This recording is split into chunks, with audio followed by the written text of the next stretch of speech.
Petrol giant Shell's plan to survey the Wild Coast will have to jump another hurdle. A second application to stop seismic blasting off the coastline has been lodged. This time it's by a group of traditional leaders, landowners, local fishermen and a non-profit organization.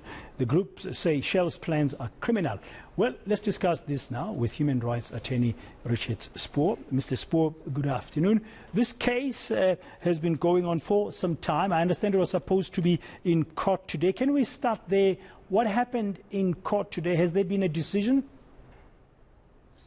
Well, this is the second application that's been filed, and it's quite separate from the matter that was argued yesterday. So this application is brought on behalf of a number of communities along the Wild Coast, stretching from the Wild Coast Sun in the north all the way down to Kaiamouth, and principally fishing communities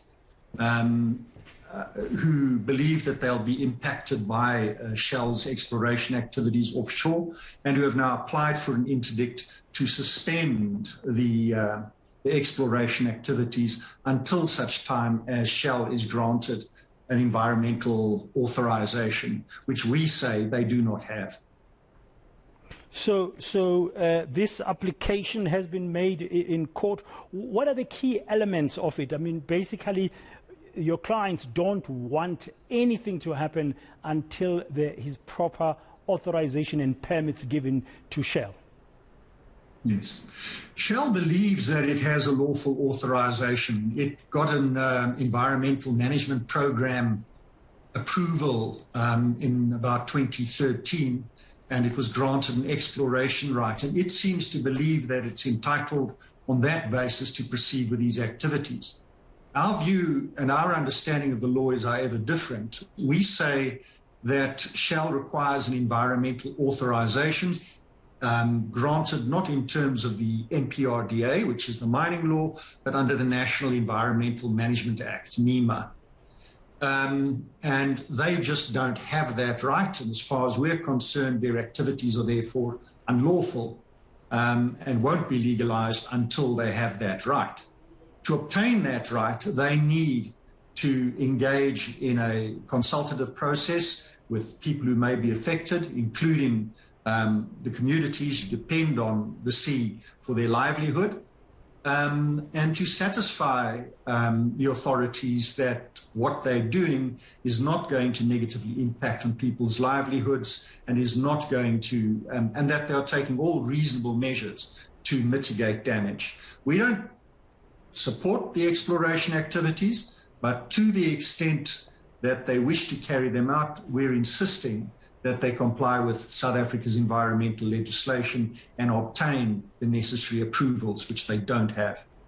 Yeah, apparently, when I saw the papers, but I didn't read them in detail, but a decade ago, they were aware that they needed such authorization, but they haven't done anything about it. So your clients are saying they knew for that long, they can afford to wait until this matter, that the application has been heard. Is it a good understanding? You know, we expect Shell to know what they're doing. I think Shell's argument is going to be that at the time that it applied for and was granted this environmental management, my environmental management program was approved, that was all you required to do it. But what they didn't take into account is that the law was subsequently changed.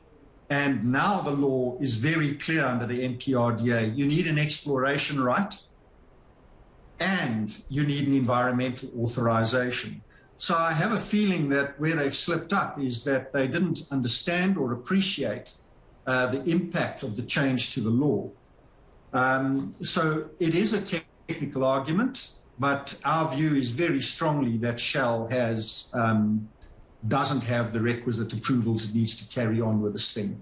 I'm sure Shell is going to argue to the contrary, but you know, we're very confident that Shell doesn't have any legal right to carry on with its exploration activities as things stand. All right, so at the basic level, an application now has been made to court in terms of interdicting these proceedings until such time that the right permissions under the right laws, which have come into place since the original process began. What's the next steps now, Mr. Spoor? What should we expect in this case? Well, we filed the papers in court. We've issued a certificate of urgency because these activities are threatening to commence almost immediately, and we are waiting for the court to give us directions on a hearing date, which we hope will be very soon, perhaps tomorrow or on Monday, but that's in the hands of the court. And then we will be asking for an interdict to stop them from proceeding with their exploration activities until such time as they've applied for and been granted the requisite authorization in terms of NEMA. Now, among the respondents is the Department of Mineral Resources and Energy. What are they? Do you know what is their position on this? The department has been on record that it supports the exploration. Its attitude is that the exploration right has been validly granted. It was validly extended by them in 2017, and that they're entitled to proceed. Our view, again, is that the department is wrong in this, and that the environmental authorization in terms of NEMA is a requirement, and our view, therefore, is that the department is wrong. Okay, thank you very much. Human rights attorney there, Richard Spoor. We're going to have to wait and see what's going to happen next in court in this matter.